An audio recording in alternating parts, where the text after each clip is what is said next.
अच्छी तेमन भालो আছে। भवानीपुर में क्या होगा? दीदी का ही सरकार रहेगा।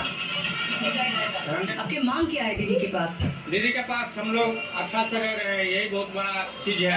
पहले ऊपर जो शेड लगा हुआ है वो शेड नहीं था, तो हम लोग का मांग हुआ शेड का। शेड हम लोग को दिया, हम लोग को अच्छा लगा, बहुत अच्छा से हम लोग रह रहे हैं इधर। দিদি জিতবে এইটা আপনাদের ভবানীপুরে দিদি কেন এত কনফিডেন্ট কি? আমাদের এই ওয়ার্ডে দিদি কেন এটা কত নম্বর ওয়ার্ড? দেখে আমাদের এখানে কর্পোরেশনের অনেক কিছু উনি করেছেন, তো এখানে মোস্টলি উনিই থাকবেন। কত নম্বর ওয়ার্ড এটা? এটা 71 নম্বর ওয়ার্ড। নম্বর কিন্তু এখানে তো 24 এর ভোটে বিজেপি এগিয়েছে। এগিয়ে থাকতে পারে, সে তো রেসে তো অনেকে এগিয়ে থাকে, কিন্তু জিতবে দিদি। আপনার কি বলে? কি পিসি আসছে, পিসি পিসি মিষ্টি পিসি, এই যে উপদাদা আসছে। কি হবে ভবানীপুরে দিদি?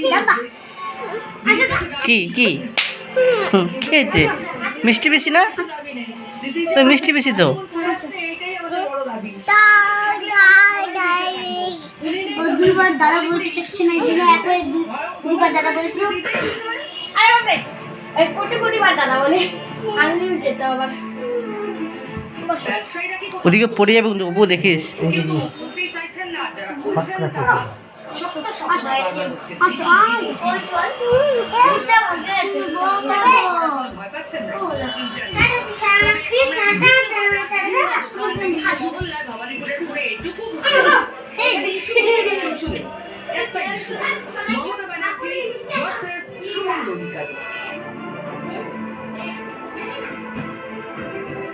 24 ভোটে বিধানসভা ওয়ার্ডের ফলে ভবানীপুর কেন্দ্রের 8টা ওয়ার্ডের মধ্যে মাত্র 3টিতে এগিয়েছিল তৃণমূল কংগ্রেস।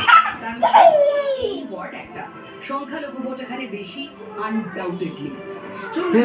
মুখে দিস না। মহল্লায় যেখানে এসে নাই কিছু করে সবাই ভাই দেখতে পেলাম, কথা বলি। আপনি এখানকার